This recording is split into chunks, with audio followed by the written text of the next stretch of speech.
नमः। ओम ब्रह्मदेवाय नमः। ओम ब्रह्मदेवाय नमः। ओम ब्रह्मदेवाय नमः। ओम ब्रह्मदेवाय नमः। ओम ब्रह्मदेवाय नमः। ओम ब्रह्मदेवाय नमः। ओम ब्रह्मदेवाय नमः। ओम ब्रह्मदेवाय नमः। ओम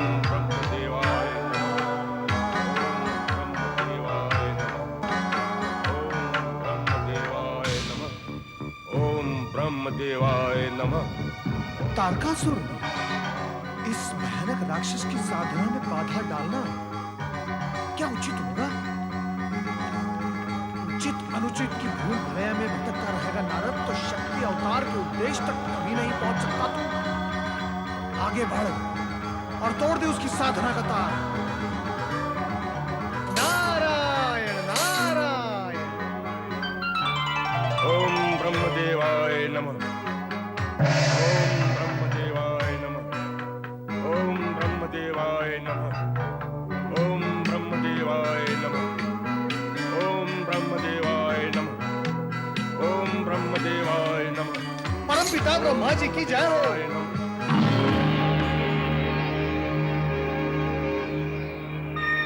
तारकासुर की तपस्या में बाधा डालने वाले तुम कौन हो? क्योंकि तुम्हारा परिचय मुझे है, मैं अपना परिचय देने में अनुचित नहीं समझता। तुम बजरंग बरांगी के पुत्र हो ना? और इसमें तुम्हें क्या आपत्ति है? नारायण नारायण, मुझे क्या आपत्ति होगी?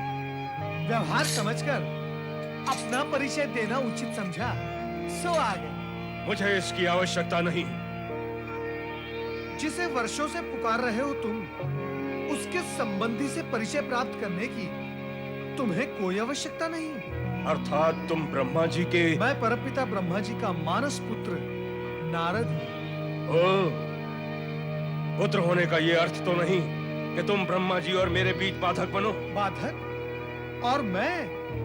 नहीं नहीं बंधु, मैं तो केवल जिज्ञासावश ये जानने चला आया था कि तुम इतनी कठोर तपस्या क्यों कर रहे हो? तुम्हारे पिता का हृदय जीतने के लिए। किंतु लगता है उन्हें सुनाई नहीं देता, अथवा वो सोते ही रहते हैं। जिनकी तपस्या कर रहे हो उनके बारे में ऐसी अशोभनीय बातें करोगे तो क्या उनके प्रकट होने की तुम्हें आशा है? नारायण नारायण, क्या तुम्हारी ये तपस्या सफल होगी? नहीं नहीं, ऐसा न कहो। क्या तुम अपने पिता का कोई संदेश लेकर आए हो? संदेश तो नहीं, पर हाँ, वो तुम्हारी प्रशंसा करते हुए ये अवश्य कह रहे थे कि तुम एक महान व्यक्ति हो और तुम्ही से कई महत्वपूर्ण घटनाओं की उत्पत्ति होगी। सत्य कहा उन्होंने। जिस उद्देश्य से मैं ये तपस्या कर रहा हूं, वो महत्वपूर्ण घटनाओं की उत्पत्ति ही करेगा। अच्छा, नारायण नारायण, किंतु वो उद्देश्य क्या है? इंद्र और अन्य देवताओं से प्रतिशोध और स्वर्ग पर अधिकार पाने के लिए ही मैं तपस्या कर रहा हूं। ओम ब्रह्मदेवाय नमः। ओम ब्रह्मदेवाय नमः। ओम ब्रह्मदेवाय नमः।